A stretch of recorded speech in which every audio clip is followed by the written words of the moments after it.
Tonight, Famous Monsters TV sits down with the profound Michael Westmore. We dive into the prestigious Westmore legacy as he details his time spent on the hit sci-fi show, Face Off. And we'll have a chat with the most skilled face-off contestants, Walter Welsh, Heather Henry, and Mel Licata. And then Walter takes us through an exclusive demonstration of his talents on another segment of Pretty Ugly. All that and more, right here on Famous Monsters TV.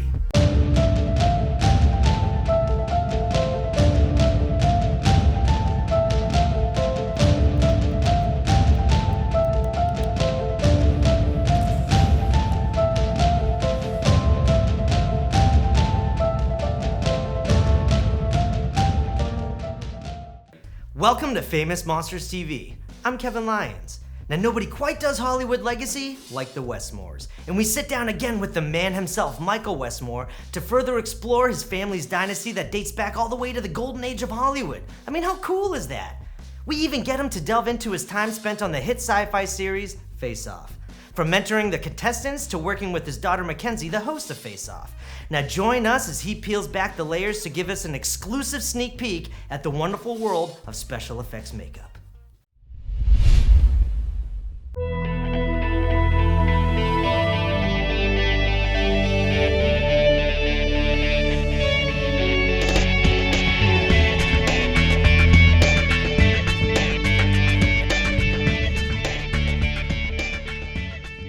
You have a star on the Walk of Fame for all of you. How did it become this entity? Would you rather be individually recognized, or are you okay with being part of this greater empire, so to speak? I enjoy being part of it, really, because I learned a lot from my uncles. They helped me tremendously along through my apprenticeship, and even in the business. Uncle Perce was a person that I could, if I had a problem, I could call him and say, how do I make slime look like ice or something? And he would give me 10 ways to do it. And then when he passed away, when all the uncles finally passed away, I literally had a momentary freak out or shock, thinking, oh my God, I'm gonna have to figure things out myself now. I don't have other people to rely on. So it was wonderful, because in going through my apprenticeship, I was in contact with all my uncles. My dad died when I was very, very young, so he wasn't around to help me, but he was a great, great makeup artist. And he was doing 3 pictures at once in 1938, 39, 40. He was doing Rebecca, Intermezzo, and Intermezzo won an Academy Award. It was a Hitchcock film. And then he was doing Gone with the Wind. So he was doing all 3 pictures, and he didn't survive it. So there was no real sense of competition. It was more of a genuine buoyancy. You lifted each other up.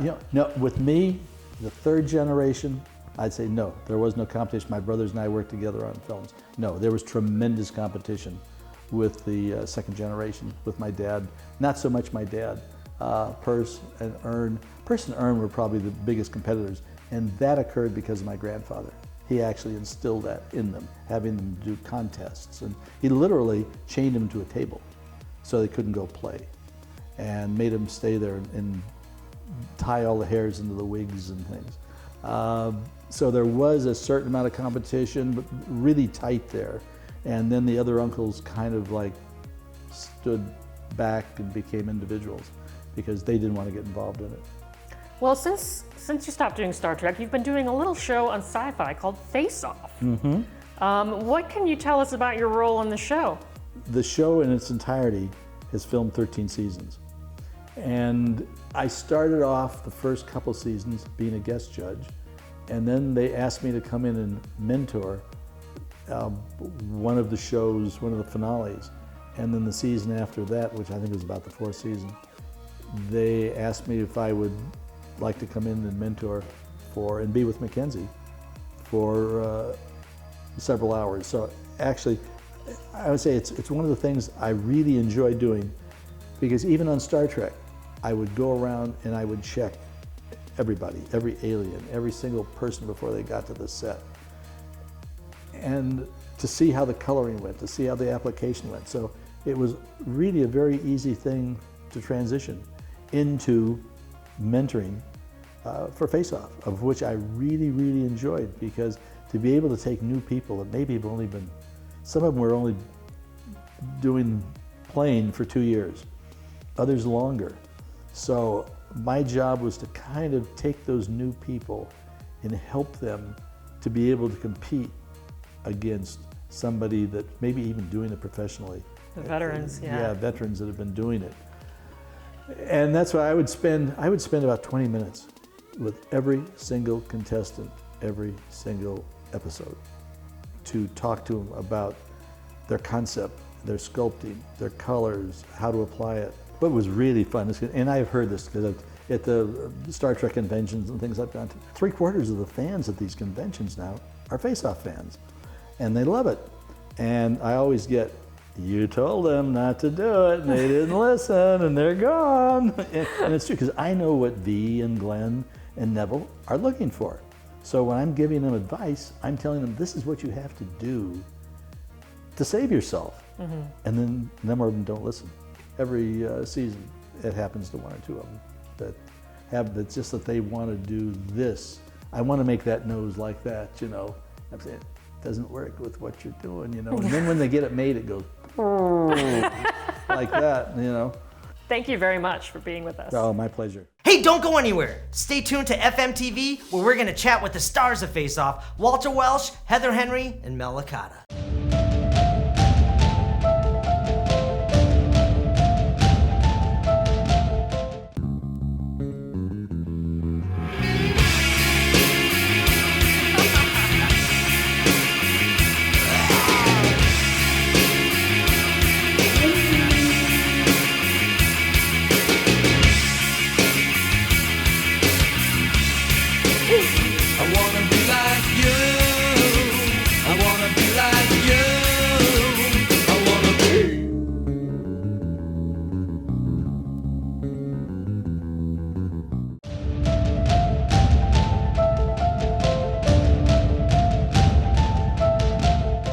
Welcome back, Monster Kids. Tonight we have a fun treat for you sci-fi makeup fanatics. We have face-off contestants. Mel Licata from Season 10, who's a graduate from the Tom Savini Special Makeup Effects Program. We have Walter Welsh, another Season 10 alum who has a new movie coming out called The Shadows. And then there's the sculpting queen herself, Heather Henry from Season 2, known for her work on the movie I Spit on Your Grave. Check it out.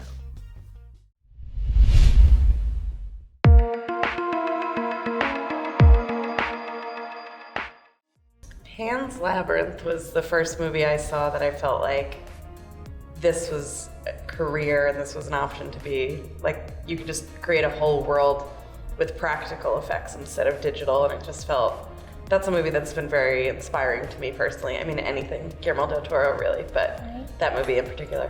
Guillermo del Toro is like my pinnacle as in the present day sense. What got me most interested, I think, would probably be more the Jim Henson world, anything Muppet related, especially the Dark Crystal and Labyrinth.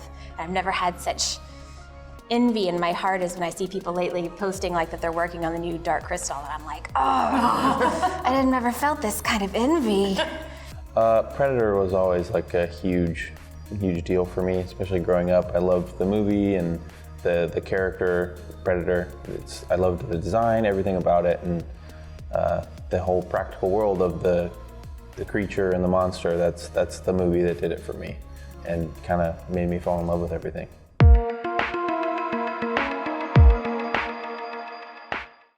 On the show, there's zero second guessing and going back and changing things. Well, unless you're her and she just starts over every day. But in the real world, you have time to go back and make changes and make little adjustments and edit this and edit that. Or you've got, Sleep on it, look at it the next day. Yeah. Have Or another you've 30 got- minutes to come up with an idea.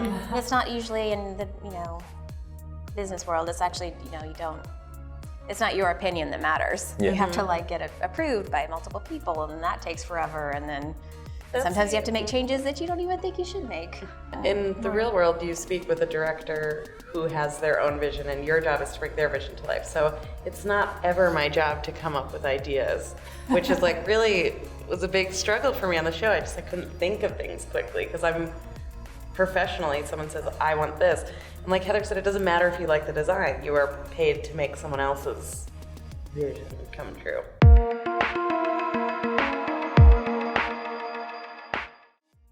I think the best marriage is the marriage of both, a little bit of practical with the advance of CGI and stuff.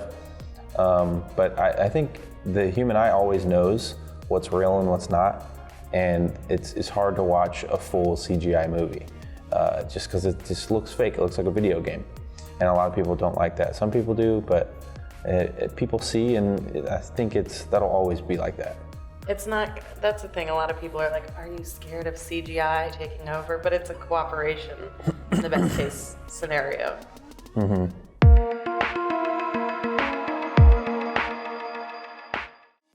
Well, for me, I was already I'd already been working in the industry for like 10 years before I went on the show.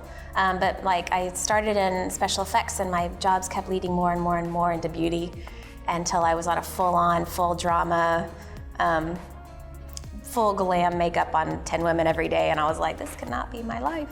This is not what I wanted at all. And so I saw Face Off season 1, and I was like, well, that looks like fun. And I just auditioned, and it was kind of like, to me, it was like buying a lottery ticket. I really didn't think anything about it. And then when they called me the day that I sent my audition in and told me to come to LA, I was like, oh shoot, this is really happening.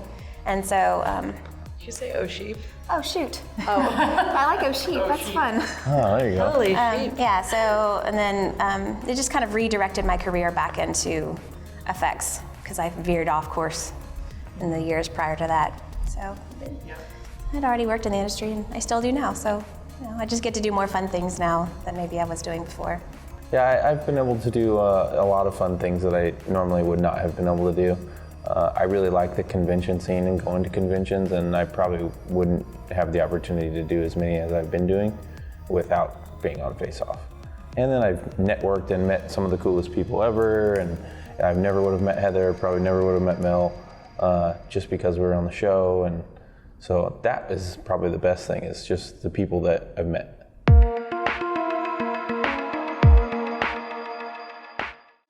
The best way to get started is just doing it. You can buy a block of clay for $8 and sculpt with your hands and chopsticks. I still do largely almost all my sculpting with my hands, and then you use tools for details and stuff, but it's like, really get started. Find local opportunities, local theater, there's YouTube. I mean, it's really easy to get started now.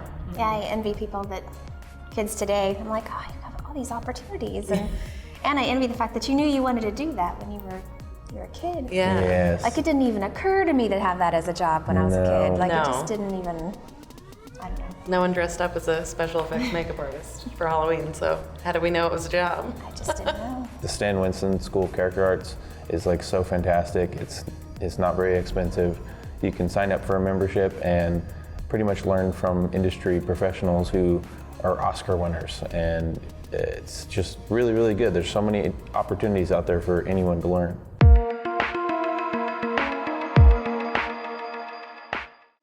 Oh, Bill Corso. Yeah, I Bill love. Corso for me too. I just He's think just he's the like best. amazing. And he's so nice. I mean, there's so many Well, and talented then people in you've this got your- industry, but he's very much like on set Yeah. and working, and that's where I want to be. I really like Joel Harlow. He's Yeah. kind of like who I look up to right now, currently. But I mean, I love Rick Baker. Yeah, Everybody who loves doesn't? Rick yeah, it Baker. was like everybody loves her. That's like your usual suspects. I yeah.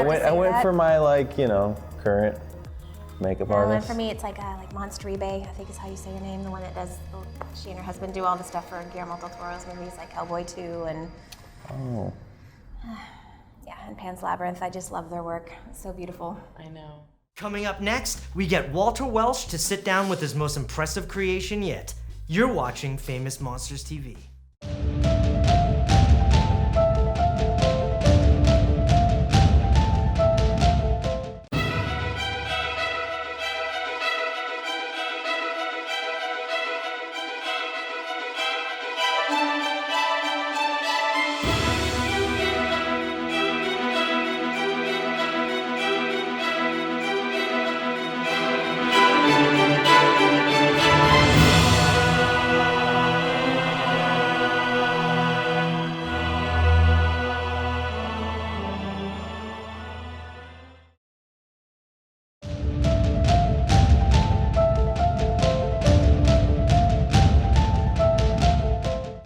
Welcome back to FMTV. We were able to pin down Walter Welsh and his latest creature feature for a deep dive into what it takes to create visually stunning effects.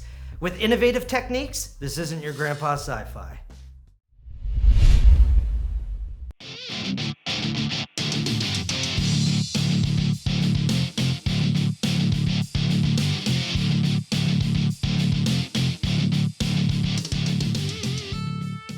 I'm here with Walter Welsh, creature makeup effects artist extraordinaire. He was on Syfy's show Face Off. And what should I call you, his creation? Water temptress. Water temptress. Ooh, I like that. I see with the blue and everything. And you're an original creation, yeah? Yes, this is my 100% original creation. I found out I'd be working with Lars here. She's a wonderful model. And I took advantage of that and kind of designed a creature based off of her feature.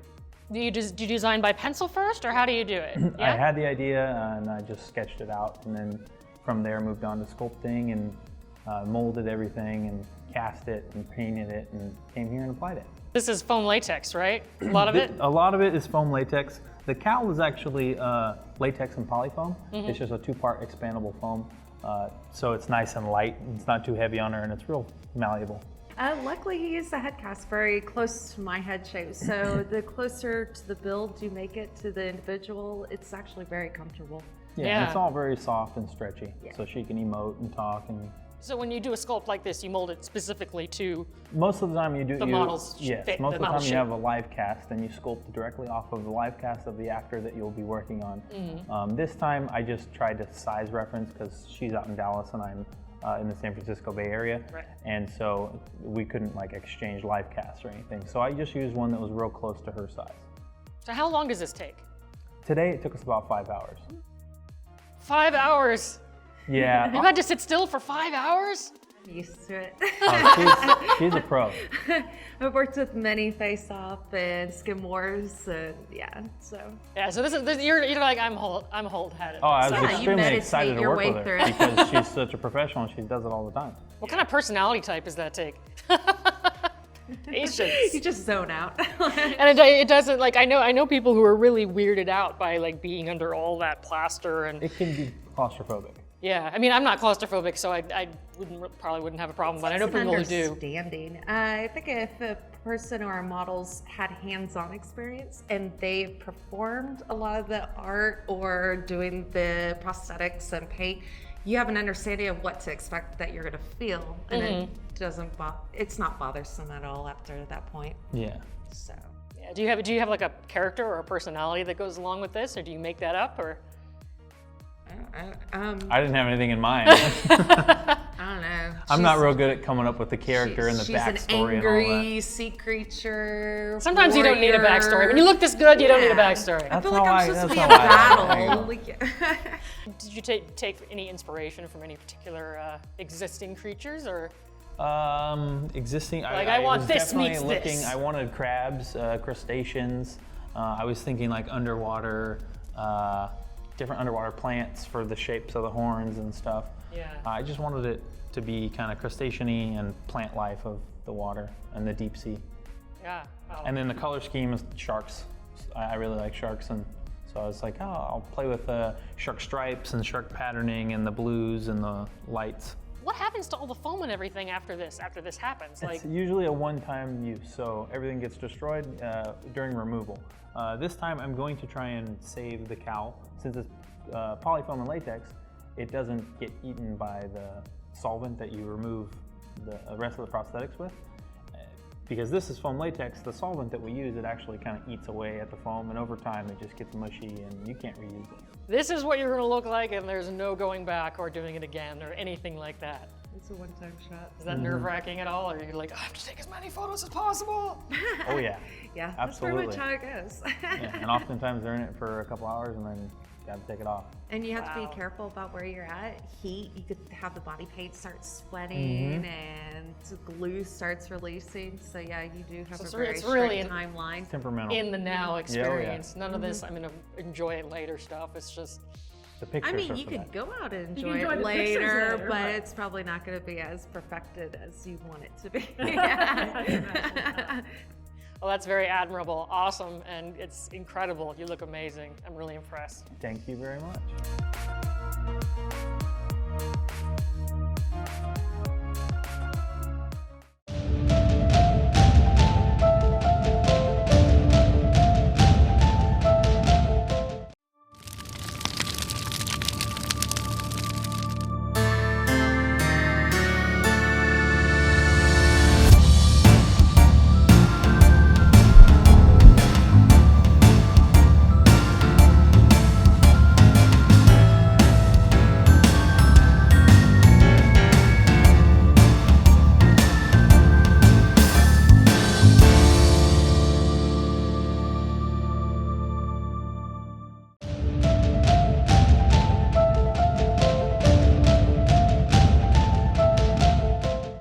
We spoke with Walter Welsh and got a good look inside what it takes to both paint and wear his textured creature buried inside his creativity.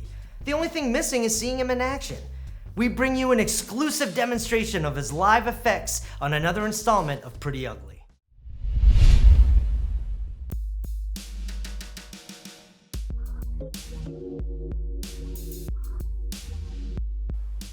I cut a piece of paper to help shape the beard, as if using it like a stencil. And using a chip brush, I spatter on browns and blacks to give the appearance of small hair follicles, or that 12 o'clock shadow.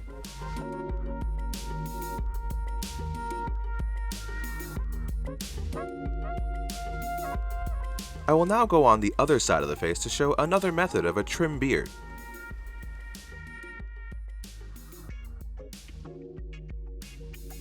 Taking some finely chopped crepe wool hair strands, I make a ball of hair and put a layer of Pros 8 adhesive down where I want the hair to go. While I used Pros 8 adhesive, you could also use matte lace adhesive or matte spirit gum. Allow it to totally dry, or you can use a blow dryer on low speed.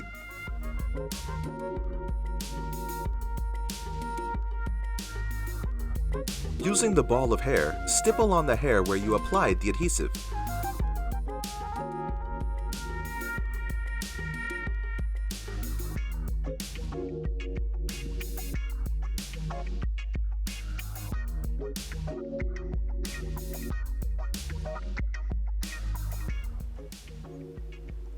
After your hair is glued down, use a short-cut chip brush to brush all the hair in one downward diagonal direction, like how beard hair naturally grows. Now let's take a look at our sideshow attraction.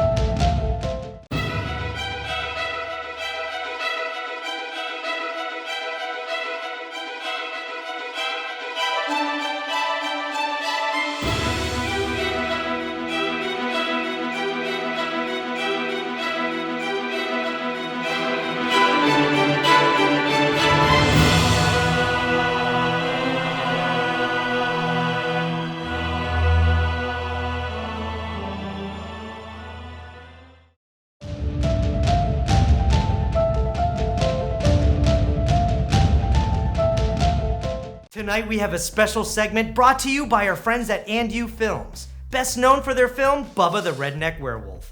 They mix their love of horror with a special sense of humor that you gotta see for yourself. Come check it out.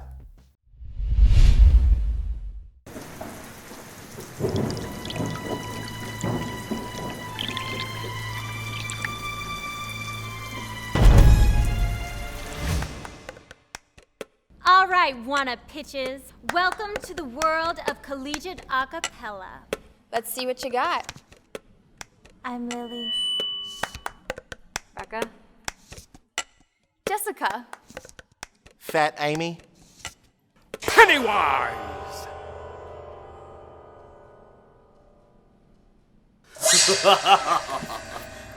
Ew! What exactly makes you qualified for an all-female a cappella group, Mr. Pennywise? I am eternal.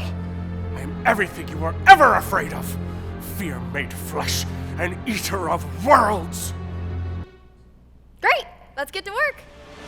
When you're gone, you're gonna miss life when you're gone! It's a new year for acapella, John. Yes, it is, Gail. Already, the Bard and Lucky Sevens are shaking things up. This time becoming the first all-female group to add a terrifying male clown to their roster. A ballsy move? My balls say yes. I got this feeling inside my gut. It makes me quiver from my head down to my butt. This is our 72-step plan to winning regionals. Boring! Excuse me? Want to get the world's attention? You gotta make an impact! You gotta surprise your audience! Sounding good, sweetie? Don't be afraid to experiment! And always say your piece in style!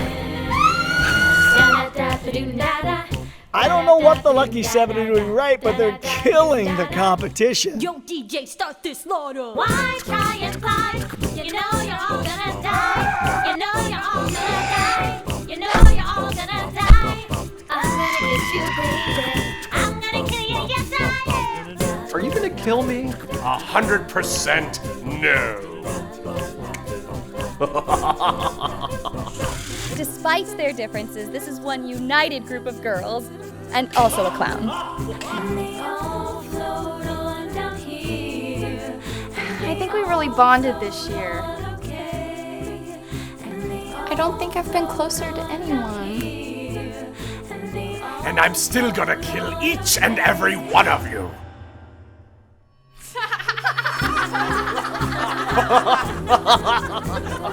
We're all gonna die.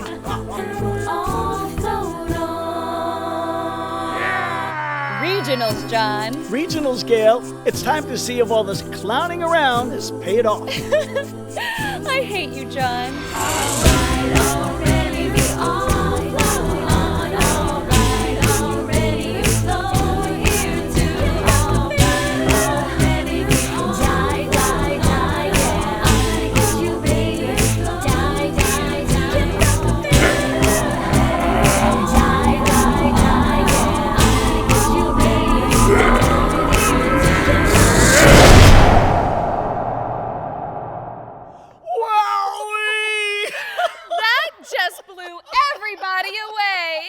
The crowd is silent, Gail. The crowd is dead, John. Even better.